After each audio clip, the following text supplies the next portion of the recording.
வணக்கம் என் அன்பு சகோதர சகோதரிகளுக்கு எப்படி இருக்கீங்க? நான் ரொம்ப சூப்பரா இருக்குங்க. கூட்டு வட்டியில 2 வருஷத்தை பேஸ் பண்ணி அடிக்கடி டிஎன்பிசில கேக்குறாங்க. அதுவும் குரூப் 4னா கூட்டு வட்டியில 2 வருஷம் தான் கேட்பாங்க, அதுக்கு மேல கேட்கவும் மாட்டாங்க. நான் 8th நியூ புக்லயும் 2024 குரூப் 4 2022 குரூப் 2 எக்ஸாம்ல கேட்கப்பட்ட ஒரு 7 கொஸ்டின் எடுத்து வந்திருக்கேன். ஒரு கொஸ்டின் ஹோம் மார்க் கொடுக்குறேன், மீதி எல்லாம் நானே போட்டுறேன். எந்த ஃபார்முலாவும் கிடையாது, ரொம்ப சிம்பிளா ஒரே ஸ்டெப் தான், ஒரு செகண்ட்ல போட்டுலாம். அவ்வளவு வேகமா சொல்லி கொடுக்க போறேன். இன்னைக்கான கிளாஸுக்கான கொஸ்டினை கீழே டிஸ்கிரிப்ஷன்ல ஆன்லைன் டெஸ்டா கொடுத்துருக்கேன். மறக்காம ஒரு முறை டெஸ்ட் எழுதி பாருங்க, அப்பதான் கொஸ்டின் அண்டர்ஸ்டாண்ட் ஆகும். ரைட், இப்போ இந்த பாருங்க, கூட்டு வட்டியில 2 ஆண்டுகள், அதாவது 2 முறை வட்டி கண்டுபிடிக்கிற மாதிரி கேட்டுட்டாங்கன்னா நீங்க என்ன பண்ணுங்க, ஒரு டேபிள் போட்டுக்கலாம். சரிங்களா? உங்களுக்கு புரியறதுக்காக நான் அந்த டேபிள் போடுறேன். சரிங்களா? ரைட், இந்த டேபிள் போட்டு நீங்க என்ன பண்ணுங்க, இது ஃபர்ஸ்ட் இயர், ஓகேங்களா? இது செகண்ட் இயர், இது வந்து வட்டி, ஓகேங்களா? இப்படி வச்சுங்க. என்னது? ஃபர்ஸ்ட் இயர், செகண்ட் இயர், வட்டி, ஓகேவா? இப்போ என்னன்னா நல்லா கவனிச்சுங்க. ஃபர்ஸ்ட் என்ன பண்ணுங்க, இங்க எவ்வளவு அசல், அதாவது உங்ககிட்ட ஒரு 1000 ரூபாய் இருக்குதுங்க, அதை நீங்க ஒரு பேங்க்ல போடுறீங்க. அந்த பேங்க்ல 10% போடுறாங்க. 2 வருஷத்துக்கு எவ்வளவு கூட்டு வட்டி வரும் அப்படின்னு கேட்டிருக்காங்க. சரிங்களா? அப்ப அசல் 1000 ரூபாவா, அந்த 1000 ரூபாய் எடுத்துங்க. இதா கூட தாராளமா பக்கத்துல இருக்கிற பர்சன்டேஜை பெருக்கலாம். ஆனா அப்படி பெருகுன்னா 2 ஜீரோ கேன்சல் பண்ணும். நான் இங்க 2 ஜீரோ இருக்குது, கேன்சல் பண்ணிட்டேன். சப்போஸ் ஜீரோ இல்ல அப்படின்னா புள்ளி வைக்கிற மாதிரி இருக்கும். அப்போ இங்க பாருங்க, 2 ஜீரோ கேன்சல் பண்ணிட்டு பெருங்க, ஓர் 100 100 அப்படின்னு வரும். ஸோ அந்த 100 எழுதிக்குங்க. இது வருஷமா இந்த 100 இங்க பாருங்க, இது வாட்டி வருதா, அந்த 100 எடுத்துட்டு வந்து நீங்க என்ன பண்ணுங்க, டேபிள்லயும் 2வது டேபிள்லயும் அந்த 100 ரூபாவை போட்டுக்கிறீங்க. ஓகேவா? புரியுதா? புரியுது. இப்ப நான் 2வது வருஷம் வரணும். 2வது வருஷம் வரணும், நீங்க என்ன பண்ணுங்க, இப்ப இங்க 100 ரூபாய் இருக்குல்ல, அதுல கொஸ்டின்ல என்ன பர்சன்டேஜ் கொடுத்துருக்காங்களோ அதை பெருங்க. அப்படி பெருகுன்னா 2 ஜீரோ கேன்சல் பண்ணும். இங்க 2 ஜீரோ இருக்குது, கேன்சல் பண்ணிட்டேன். இல்லைன்னா புள்ளி வைக்கிற மாதிரி இருக்கும். சரிங்களா? இருக்கு. அப்போ 10 1 10ன்னு வரும். இது 2வது வருஷம், இதான் கடைசியா வருது, இதான் வட்டி. அப்ப இந்த 10 இங்க போட்டுங்க. அவ்வளவுதான். இந்த 3த்தையும் கூட்டுங்க, ஆன்சர். புரியுதா? பாருங்க, 100 100 200 200 ஒரு 10 210. ஆப்ஷன் பி தான் சரியான விடை. ஒரே செகண்ட் டக்கு டக்கு டக்குன்னு போடலாம். புரியுதா? தெளிவா புரியுதுங்களா?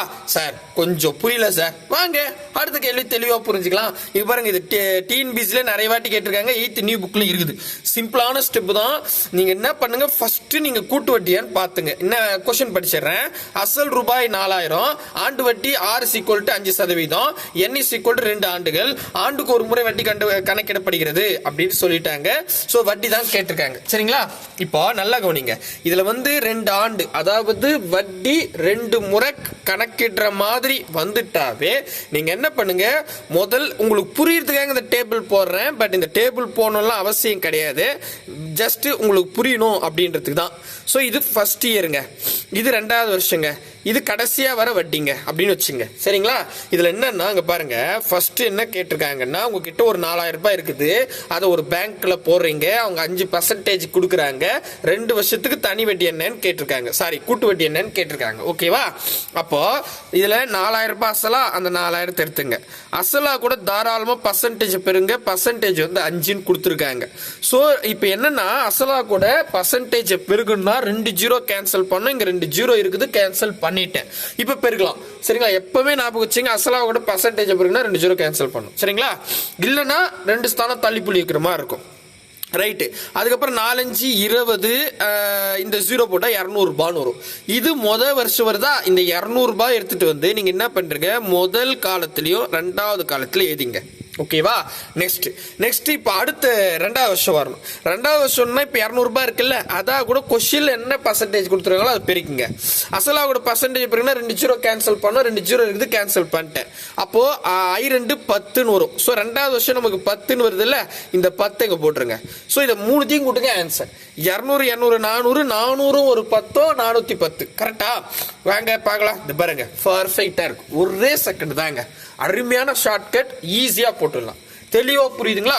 சூப்பர். அடுத்த கேள்வி போலாமா? இப்போ மேபி இன்னும் கொஞ்சம் புரியல அப்படின்னா இந்த கணக்கு பார்த்து தெளிவா புரிஞ்சுக்கலாம். சரிங்களா?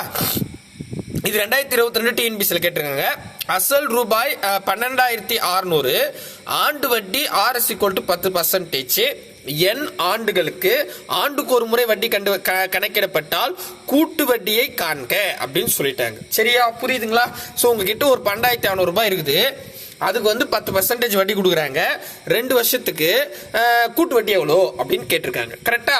ஸோ 2 முறை வட்டி கண்டுபிடிக்கிற மாதிரி வந்துட்டாவே நீங்க என்ன பண்ணுங்க, முதல் வந்து பாத்தீங்கன்னா நான் இந்த இடத்துல ஒரு டேபிள் போட்டுக்கிறேன். சரிங்களா, ஈஸி. ஓகேவா? இந்த இடத்துல நான் ஒரு டேபிள் போட்டுக்கிட்டு இதுல வந்து பாத்தீங்கன்னா இருங்க, இதுல போட்டுடலாமா? இதுல ஃபர்ஸ்ட் இயர், இது செகண்ட் இயர், இது வட்டி அப்படின்னு வச்சுக்கோங்க. சரிங்களா, ஓகே. ஏன்னா 2 இது கேட்டிருக்காங்க. ஃபர்ஸ்ட் என்ன பண்ணலாம், 12,600 எழுதிக்கிறேன். சரிங்களா, இதா கூட பர்சன்டேஜ் பெருக்கலாம், 10% கொடுத்துருக்காங்க. அசலா கூட பர்சன்டேஜ் பெருக்கணும்னா 2 ஜீரோ கேன்சல் பண்ணோம், இங்க 2 ஜீரோ இருக்குது, கேன்சல் பண்ணிட்டேன். அப்ப என்ன ஆகுதுன்னா 1260 வருமா? இது மொதல் வருஷம். கரெக்டா? கரெக்ட். அப்ப என்ன பண்ணுங்க, இங்க 1260 போட்டுங்க, இங்க 1260 போட்டுங்க. சரிங்களா, இப்ப அடுத்தது வட்டி கண்டுபிடிக்கணும். வட்டி கண்டுபிடிக்கணும் ஒன்றும் இல்லைங்க, இது மொதல் வருஷமா. இப்போ நான் 2வது வருஷம் போனோம்னா 1260 கூட கொஸ்டினில் கொடுக்குற பர்சன்டேஜை பெருகணும். ஓகேவா? அப்படி பெருகுனா 2 ஜீரோ கேன்சல் பண்ணிட்டேன். அப்போ நம்ம மீதி எவ்வளோ இருக்குது, 1 126 பெருகுனா 126 தான் வரும். அந்த 126 இதில் எழுதிக்குங்க. அவ்வளோதாங்க. இது 3த்தையும் கூட்டினா ஆன்சர். அதாவது இப்படி எழுதிட்டோமா, 1260 1260, அதுக்கப்புறம் 126, அவ்வளோதான். 6 6 12 14க்கு 4 மீதி 1, நெக்ஸ்ட் வந்து 2 4 6, இங்க 2 2646 ரூபாய் வருது. கரெக்டா? பெரிய கணக்கெல்லாம் கிடையாதுங்க, பாருங்க பர்ஃபெக்டா வருது பாருங்க, ஒரு பிசுறு தட்டாது, தெளிவா வரும். சரிங்களா, புரியுதா? சூப்பர். இப்போ போடலாமா அடுத்த கணக்கு? இங்க பாருங்க, 2014 குரூப் 4 எக்ஸாம்ல கேட்டிருக்காங்க. என்னன்னா, ஒருவர் ரூபாய் 12,000 5% கூட்டு வட்டி விகிதத்தில் 2 ஆண்டுகளுக்கு நிரந்தர வைப்பு திட்டத்தில் செலுத்துகிறார். நிரந்தர வைப்பு முதிர்வு தொகை அவர் எவ்வளவு பெறுவார் அப்படின்னு கேட்டிருக்காங்க. இப்போ இதை நீங்க ட்ரை பண்றீங்களா? ஏன்னா நான் 2-3 சம் சொல்லிட்டேன், நீங்க ட்ரை பண்ணி பாருங்க. இதுல என்ன சொல்றாங்கன்னா, நீங்க 12,000 ரூபாய் வச்சுக்கிறீங்க, ஒரு கூட்டு வட்டி கொடுக்கக்கூடிய பேங்க்ல எடுத்துட்டு போயிட்டு போடுறீங்க, 5% அங்க வந்து வட்டி கொடுக்குறாங்க, 2 வருஷத்துக்கு நீங்க போட்டு முடிச்சிருங்க அப்படின்னா உங்களுக்கு அசலும் வட்டியும் எவ்வளவு வரும் அப்படின்னு கேட்டிருக்காங்க. புரியுதா தெளிவா? சோ அப்ப நீங்க என்ன பண்ணுங்க, வட்டி கண்டுபிடிச்சிங்க. நம்ம இப்ப கண்டுபிடிச்சல, இதே மாதிரி வட்டி கண்டுபிடிச்சு 12,000 கூட கூட்டுங்க, ஆன்சர். ஓகேவா? Option A 13,200, B 13,430, C 13,230, D 12,600. மறக்காம போடுங்க, போட்டு கமெண்ட் செக்ஷன்ல கொடுங்க. சரிங்களா? நெக்ஸ்ட் இது வந்து பாத்தீங்கன்னா குரூப் 2ல கேட்டு வச்சிருக்காங்க. ஸோ இதுல வந்து பார்த்தீங்கன்னா இது உங்களுக்கு ஹோம்வொர்க்கா கொடுத்துறேன், நீங்களே போடுங்க. ரூபாய் 5,000க்கு 12% ஆண்டு வட்டியில 2 ஆண்டுகளுக்கு ஆண்டுக்கு ஒரு முறை வட்டி கணக்கிடப்பட்டால் கூட்டு வட்டியானது அப்படின்னு கேட்டாங்க. ஸோ இதில் வட்டி மட்டும் தான் கேட்டிருக்காங்க. உங்ககிட்ட 5,000 ரூபாய் இருக்குது, அந்த நீங்க என்ன பண்றீங்க, ஒரு கூட்டு வட்டி போடுற பேங்க்ல போடுறீங்க, அவங்க வந்து 12% தராங்க, 2 வருஷத்துக்கு கூட்டு வட்டி எவ்வளோ அப்படின்னு கேட்டிருக்காங்க. கரெக்டா? கரெக்ட். அப்ப என்ன பண்ணுங்க, நீங்க என்ன பண்ணுங்க, முதல்ல 5,000 12% கண்டுபிடிச்சு போடுவீங்களா? போடுங்க. போட்டா option A 1072, B 1172, C 1272, D 1372. So புரியுதுங்களா? சிம்பிள். ஸோ போடுங்க. போட்டிங்களா? சூப்பர் சூப்பருங்க சூப்பருங்க. அடுத்ததுங்க பாருங்க, இப்போ இதை நான் போடுறேன், 2 கொஸ்டின் ஹோம்வொர்க் கொடுத்துருக்கேன். 6வது கொஸ்டின், 3,200க்கு 2.5 ஆண்டு வட்டியில் ஆண்டுக்கு ஒரு முறை வட்டி கணக்கிடும் முறையில் 2 ஆண்டுகளுக்கு கூட்டு வட்டியை காண்க அப்படின்னு 8th நியூ புக்ல இருக்குது. 2024 டிஎன்பிஎஸ்சி எக்ஸாம்லயும் கேட்டிருக்காங்க. என்ன இங்க புள்ளி வச்சு கேட்டிருக்காங்க, அவ்வளவுதான். ஸோ அது ரொம்ப ஈஸி. போடலாமா? ஃபர்ஸ்ட் என்ன பண்றீங்க, உங்ககிட்ட ஒரு 3,200 ரூபாய் இருக்குதுங்க, அதை நீங்க என்ன பண்றீங்க, ஒரு கூட்டு வட்டி கொடுக்கக்கூடிய பேங்க்ல போய் போடுறீங்க. அவங்க வந்து 2.5% கொடுக்குறாங்க. ஸோ 2 வருஷத்துக்கு வட்டி எவ்வளோ அப்படின்னு கேட்டிருக்காங்க. சரிங்களா? அப்படின்னா இப்போ நான் ஹோம்வொர்க் கொடுத்தல 2 கொஸ்டின், அதையும் நீங்க இதே ஃபார்மேட்ல கொண்டு வாங்க, கரெக்டா வரும். சரிங்களா? ஸோ நான் என்ன பண்றேன், இது மாதிரி ஒரு பாக்ஸ் போட்டுக்கிறேன், இது ஃபர்ஸ்ட் இயர்னு வச்சுக்கிறேன், இது செகண்ட் இயர் வச்சுக்கிறேன், இது வட்டின்னு வச்சுக்கிறேன். சும்மா நம்மளா ஒரு ஃபுல்லுக்கு வச்சுக்கிறோம், வேற ஒன்றும் இல்லை, நீங்க வேற என்ன பேர் கூட வச்சுங்க. ஸோ இதுல வந்து பார்த்தீங்கன்னா 3,200 ரூபாய் இருக்கு அசல். கரெக்டா? அசலா கூட பர்சன்டேஜ் பெருகலாம், 2.5. அசலா கூட பர்சன்டேஜ் பெருகுன்னா 2 ஜீரோ கேன்சல் பண்ணும். சரிங்களா? அப்ப 2 ஜீரோ கேன்சல் பண்ண இருக்குது, கேன்சல் பண்ணிட்டேன். ஓகேவா? ஓகே, நெக்ஸ்ட் என்னன்னா இப்போ நீங்க 2.5 கூட 32 பெருகணும். அடடா, புள்ளி வச்ச நம்பர் எனக்கு பெருகு தெரியாதே அப்படின்னு கேட்டீங்கன்னா ஒன்றும் பிரச்சனை இல்லைங்க. இந்த புள்ளியை நீங்க மறந்துருங்க. 25 அப்படின்னு ஞாபகம் வச்சுங்க. ஓகேவா, 25ன்னு வச்சுக்கிட்டு 32 கூட பெருகிடுங்க. பெருக்கி வரக்கூடிய விடையில ஒரு ஸ்தானம் தள்ளி புள்ளி வச்சுங்க. மேபி 0 இருந்தா ஒரு 0 கேன்சல் பண்றீங்க. இதான் அல்காரிதம். சரியா? இப்ப நான் பாருங்க, 25 கூட 32 பெருக போறேன். 25 கூட 32 பெருகுனா என்ன வரும்? 800 ரூபான்னு வரும். கரெக்டா? ஸோ அப்போ நான் என்ன பண்ணுறேங்க பாருங்க, 800 அப்படின்னு எழுதிக்கிறேன். இங்கே நான் ஒரு ஸ்தானம் புள்ளி இருக்குது இல்லை, அதுக்கு நீங்கள் ஒரு ஸ்தானம் தள்ளி புள்ளி வைக்கணும். 0ன்றதால ஒரு 0 கேன்சல் பண்ணிடலாம்.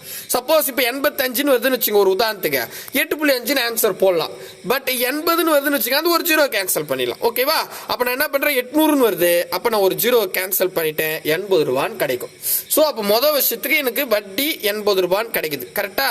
அப்போ நான் என்ன பண்ணுறேன், மொதல் வருஷம் 80 ரூபான்னா 2வது வருஷமும் 80 ரூபாய் போட்டுக்கிட்டேன். இப்போ கடைசியாக 3வது வருஷம் கண்டுபிடிக்கணும். ஐ மீன் வட்டி கண்டுபிடிக்கணும். ஓகேவா? சோ அப்ப 80 கூட நான் என்ன பண்றேன், கொஸ்டின்ல கொடுக்குற பர்சன்டேஜை பெருக்கிறேன். 2.5 கொடுத்துருக்காங்க. அசலா கூட பர்சன்டேஜை பெருக்கணும், 2 0 கேன்சல் பண்ணோம். பட் ஒரு 0 தான் இருக்கு. ஒன்றும் பிரச்சனை இல்லை. இப்போ ஒரு 0 கேன்சல் பண்ணிட்டேன். 80ல தான் 2.5 பெருகிறேன் இல்லையா? ஸோ ஒரு 0 கேன்சல் பண்ணியாச்சு. இன்னொரு 0 இல்லை. நீங்க என்ன பண்ணுங்க, 8 கூட 2.5 பெருகுங்க. பெருக்கி வரக்கூடிய விடையில ஒரு 0 இருந்தா கேன்சல் பண்ணுங்க, இல்லைன்னா ஒரு ஸ்தானம் தள்ளி புள்ளி வச்சுங்க. இது ஃபர்ஸ்ட். ஓகேவா? நெக்ஸ்ட் இப்போ நான் 8 கூட 2.5 பெருக போறேன். நல்லா கவனிக்கணும். ஆல்ரெடி நம்ம 2 0 கேன்சல் பண்ணோம், ஒரு 0 தான் கேன்சல் பண்ணேன். இன்னொரு 0க்கு வரக்கூடிய ஆன்சர்ல ஒரு ஸ்தானம் தள்ளி புள்ளி வச்சுக்கிறேன்னு சொல்லிட்டேன். இப்போ நெக்ஸ்ட் நான் 8 கூட 2.5 பெருகுனா எனக்கு 2.5 பெருக தெரியாதுன்னா இந்த புள்ளியை நீக்கிட்டு 25 கூட பெருகிடலாம். 25 கூட பெருகிட்டு அங்க வரக்கூடிய விடையில ஒரு ஸ்தானம் தள்ளி புள்ளி வச்சுக்கணும். இதான் தேரி. புரியுதா? தெளிவாயிடுச்சா? ரைட்டுங்க. அப்ப நான் 25 கூட 8 பெருகுனா 200 வரும். ஏன்னா 25 4 முறை போட்டா 100, 8 முறை போட்டா 200. ஸோ அப்ப நான் என்ன பண்றேன், ஃபைனலா 200ன்னு எழுதுறேன். இதுல ஃபர்ஸ்ட் நம்ம இங்க அசலா கூட பர்சன்டேஜ் பிறகுனா 2 0 கேன்சல் பண்ணணும்னு சொன்ன, ஒரு 0 தான் இருந்துச்சு, அதுக்கு ஒரு 0 கொடுத்துட்டேன். ஓகேவா? முடிஞ்சிருச்சு. நெக்ஸ்ட் இப்போ நம்ம என்ன பண்ணோம், 8 கூட 2.5 பெருகணும். ஒரு 8 கூட 2.5 தான் பெருகணும். ஆனால் என்ன பண்ணிட்டேன், எனக்கு புள்ளி வச்சு பெருக தெரியாது. அதனால நான் புள்ளி நீக்கிட்டு 25 கூட பெருகிட்டேன். வரக்கூடிய விடையில ஒரு ஸ்தானம் தள்ளி புள்ளி வைக்கணும்னு சொன்னேன். அப்போ ஒரு 0 இருக்கிறதால அந்த 0 கேன்சல் பண்ணிட்டேன். ஃபைனலா 2 தான் வரும். ரைட்டா? ஸோ அப்போ 2வது வருஷம் 2 கிடைக்குது, அந்த 2 இங்கே போட்டுங்க. அப்போ 8 8 16 160, 160 கூட 2 போட்டால் 162. ஆப்ஷன் பி தான் சரியான விடை. அவ்வளோதாங்க. ஸோ டைம் பெருசாலாம் இல்லை, புள்ளி வச்சதால அந்த இது. சரிங்களா? சூப்பருங்க. மேபி வரக்கூடிய எக்ஸாம்ல இந்த மாடல் கேட்கறதுக்கும் நிறையவே வாய்ப்பு இருக்கு. ஏன்னா இதுல பாருங்க, அசல் ரூபாய் 4000, ஆண்டு வட்டி வீதம் 5%, n = 1 ஆண்டு என அரை ஆண்டுக்கு ஒரு முறை வட்டி கணக்கிடப்படுகிறது. இதன் கூட்டு வட்டியை காண்க. இது 8th நியூ புக்ல இருக்குது. இந்த இடத்துல நீங்க நல்லா நோட் பண்ணோம். இங்க என்ன பண்ணிருக்காங்கன்னா, ஒரு வருஷம் சொல்லிட்டாங்க, ஆனா வட்டிய அரை ஆண்டுக்கு ஒரு முறை கணக்கிடுறேன்னு சொல்லிட்டாங்க. அப்போ ஒரு வருஷம்னா 2 முறை வட்டி கண்டுபிடிக்கணும். கரெக்டா? 6 மாசம் 6 மாசம் 2 முறை வட்டி கண்டுபிடிக்கணும். ஓகேவா? அதாவது அரையாண்டுன்னா 6 மாசங்க. இப்போ உங்களுக்கு புரியத்துக்காக சொல்றேன். நீங்க ஒரு 4000 ரூபாய் வச்சுக்கிறீங்க, ஒரு பேங்க்ல எடுத்து போய் போடுறீங்க. எனக்கு நான் ஒரு வருஷத்துக்கு இந்த பேங்க்லயே இருக்கட்டும் அப்படின்னு நீங்க சொல்றீங்க. ஆனா எனக்கு வட்டி மட்டும் 6 மாசத்துக்கு ஒரு முறை புக்ல போடுங்க அப்படின்னு நீங்க சொல்றீங்க. ஒரு வருஷம் மொத்த எண்டில் நீங்க போயிட்டு வாங்கினா 2 முறை அந்த புக்ல வட்டி போட்டிருப்பாங்க. கரெக்டா இல்லையா நான் சொல்ற தேரி? அப்போ இந்த இடத்துல ஒரு ஆண்டு என்ன சொல்லிட்டு அரையாண்டுக்கு ஒரு முறை வட்டி கணக்கிடுறாங்கன்னா 2 முறை வட்டி வரும்னு அர்த்தம். ஸோ 2 முறைன்னு சொல்லிட்டாவே நம்ம ஷார்ட்கட் பர்ஃபெக்டா ஒர்க் ஆகும். ஸோ நம்ம என்ன பண்ணலாம், 2 முறைனாவே நீங்க என்ன பண்ணுங்க, இந்த மாதிரி ஒரு டேபிள் போட்டுங்க. ஸோ இதுல வந்து பாத்தீங்கன்னா ஃபர்ஸ்ட் இயர் செகண்ட் இயர் வட்டின்னு வச்சுக்கிறேன். இதுல முக்கியமா அரையாண்டுன்னு சொல்லிட்டாங்கன்னா கேர்ஃபுல்லா இதுல கொடுக்கிற பர்சன்டேஜ் என்ன கொடுத்துருக்காங்களோ அதை பாதியாகணும். பர்சன்டேஜ் வேற எதுவுமே பாதியாக கூடாது. அரையாண்டுன்னு சொல்லிட்டாவே கொஸ்டின்ல என்ன பர்சன்டேஜ் கொடுத்துருக்காங்களோ அதை பாதியா மாத்திடணும். சரியா? அப்ப 5% இருக்குது. இதுல பாதி 2.5. அடடா, மறுபடியும் 2.5. ரைட்டு, வாங்க. இப்போ எவ்வளவு அசலு? 4000 ரூபாய். சரிங்களா? அரையாண்டுக்கு ஒரு முறைன்னும் போது பர்சன்டேஜ் வந்து பாதியாக்கி பிரிக்கணும். 2.5 5க்கு ஒருவேளை 10 தான் 5ன்னு போட்டுக்கலாம். ஸோ இது வந்து புள்ளி வருது. ஓகே, பிரச்சனை இல்லை. அசலா கூட பர்சன்டேஜ் எப்போ இருக்குன்னா 2 0 கேன்சல் பண்ணிட்டேன். நெக்ஸ்ட் இப்போ நான் 40 கூட 2.5 பெருகணும். இந்த இடத்துல நல்லா நோட் பண்ணுங்க, நான் சொல்ற ஷார்ட்கட் பாத்துங்க. இந்த புள்ளிய இது பாருங்க, இந்த ஒரு ஜீரோ கேன்சல் பண்ணா இந்த புள்ளி நீங்கிடும். இதான் மெத்தேடு. இங்க இடத்துல ஒரு ஸ்தானம் தள்ளி புள்ளி இருக்கு இல்லையா, இந்த இடத்துல நீங்க பெருக்கும் போது ஒரு ஜீரோ இருந்தா அந்த ஜீரோவை கேன்சல் பண்ணிடுங்க. பண்ணிட்டா 25 மாறிடும். அவ்வளவுதான். ஓகேவா? இது நல்லா ஞாபகம் வச்சுங்க. அப்போ 25 4 பேருக்குன்னா 100 வரும். ஸோ வருஷம் எனக்கு 100 ரூபாய் வருது. அப்போ நம்ம டேபிள்ல வருஷத்துக்கும் 2வது வருஷத்துக்கும் 100 ரூபான்னு போட்டுக்கிட்டேன். இப்போ நான் வட்டி கண்டுபிடிக்கணும். ஐ மீன் அடுத்த 6 மாசத்துக்கு போகணும். அப்போ 100 கூட என்ன பண்ணலாம், கொஸ்டின்ல கொடுக்குற பர்சன்டேஜ் பெறணும். நம்ம கொஸ்டின்ல கொடுத்தது அரையாண்டுக்குன்னும் போது பாதியா மாதிரி 2.5. ஸோ அதனால 2.5 போட்டுனா இப்போ அசலா கூட பர்சன்டேஜ் பெருனா 2 ஜீரோ கேன்சல் பண்ணியாச்சு. இப்போ இங்க 1 தான் இருக்குது. 1 கூட 2.5 பிறகுனா அதே 2.5 தான் வரும். கரெக்டா? அப்போ இங்க பாருங்க 100 200 வந்துருமா? 200 கூட 2.5 கூட்டினா 202.5 வரும். கரெக்டா? அப்ப 202.5 இருக்குதா பாருங்க. ஆப்ஷன் ஏவ்ல பர்ஃபெக்டா இருக்கு. கண்டிப்பா நாளை எக்ஸாம்ல இந்த 7 கொஸ்டின்ல இருந்து ஒரு கொஸ்டின் நேரடியாவோ அல்ல மதிப்பை மட்டும் மாத்தி கேட்க அதிக வாய்ப்பு இருக்குது. ஸோ நான் சொன்ன ஷார்ட்கட் புரிஞ்சிருந்தா ஈஸியா போட்டுடலாம். புரியுதா இல்லையான்னு மட்டும் தயவு செஞ்சு கமெண்ட் செக்ஷன்ல கொடுங்க. 2 கொஸ்டின் ஹோம் மார்க் சொன்னேன், அதுக்கு ஆன்சர் போட்டுருங்க. கூடவே வாங்க, அரசு வேலையோட போங்க. பாய் பிரதர் அண்ட் சிஸ்டர்.